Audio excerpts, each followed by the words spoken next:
This is my Victorinox Forester, the old model.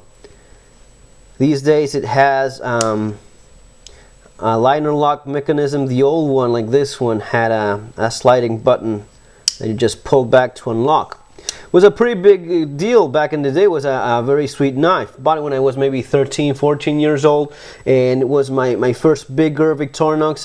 I had the smaller one, the classic smaller one, and of course those didn't lock, so this was a pretty nice step forward. Was pretty proud of my big Victorinox knife, and just a few days after buying it, my old man, we were fixing something, repairing something, and I was helping him out in some way, and he said, "Do you have a knife?" And very proudly I brought out my Victorinox Forester, all sparkling brand new, and he proceeded to do this. My old man, he opened it like this, and he jammed the tip of the knife in a screw and started screwing it, a rusty old screw. And he started screaming, "Ah, don't do that, it actually has a screwdriver. You just have a screwdriver right there, why are you doing that?" And my old man looked at me and said, "What's the big deal? I'm just unscrewing the thing with a knife." And he left a huge nasty dent right there in its tip. I was so traumatized by that, I didn't want to touch the knife. I actually didn't use it for a few years after that. I was so pissed that he had dented my brand new knife, and I didn't touch it until years later. Just a little bit of patience. I just removed that nasty dent. Still a little bit bent. Guys, this is Fernando doing another video for More Survivalists. There you see that it just bent a little bit. Back in the day, when people like my father and guys of that age, needed something, a pocket knife, maybe something like this, it did everything. The pocket knife was what you use as a screwdriver, as a can opener, as a prying tool, anything that needed to be, scrubbed, pried or anything. It was a knife that did everything.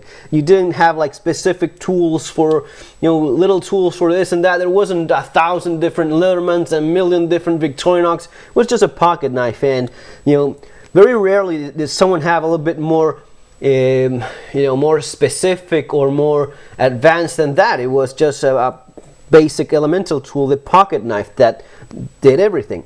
Now, the purpose of this video is a thought of mine that I have, and some of the conclusions I've come up with, and it's that basically any pocket knife that you could think of, any pocket knife has a weakness that maybe bigger fixed blades don't have, like this Bussy knife. Very nice fixed blade, very tough knife. This is something that you could use for prying, for scrapping, for anything, and chances of you breaking this knife are pretty slim. Now, that's not the case of pocket knives, even knives in general. You're specifically told that they're not prying tools, and that's especially true for folding knives and pocket knives. Especially if it's a smaller one like this Leatherman Squirt PS4. These tiny blades, they just don't take any prying whatsoever.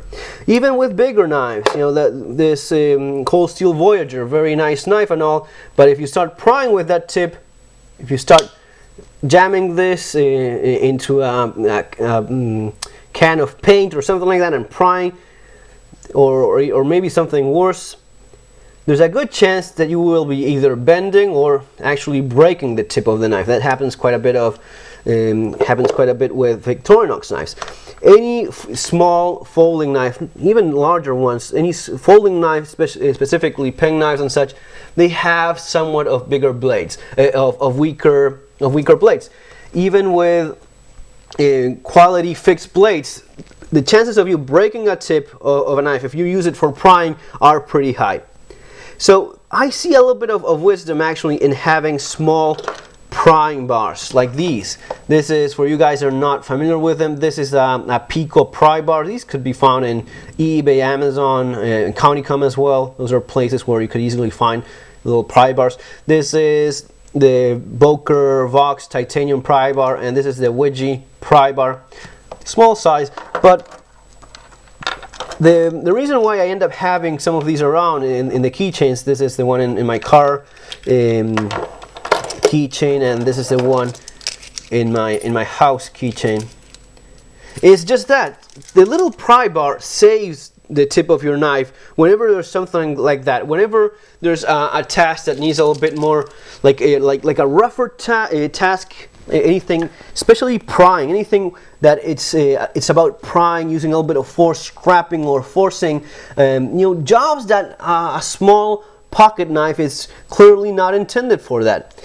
That's why it's a good idea. I at least think it's a good idea to have some of these around. Maybe, you know, these ones, the smaller ones, the Pico Prybar, really takes up no space at all, and it weighs nothing. And especially with a small Victorinox like the Mini Champ, which has that very weak, I mean, nice and all, but very weak blade, honestly. And this is a blade that takes no prying of any kind. Any sort of prying you do with that, you're going to be breaking it. And sure, you can pry with something else, break maybe some other tool, but why do that if you can, you know, find a solution to it by adding a little Pico Prybar? If you're going to be prying a little bit more often, if you see that happening more often, a widget bar is not that much bigger, you know. And this takes quite a bit of abuse. This takes quite a bit of prying. Very nice for its size, very useful for its size. You're almost talking about being able to pry like with a smaller fixed blade with something of this size. So I think that it works around very well in combination. You know, you use your little pocket knife or pen knife or folder, whatever, with care, knowing that it's a cutting tool, knowing that it's not intended for anything like prying or anything forcing the blade. And you have one of these little pry bars nearby for those kind of tasks, so as to not risk breaking your blades. Guys, that's all for now. Just a little thought that I had and I wanted to share it with you. Take care, remember to subscribe. See you on our next video.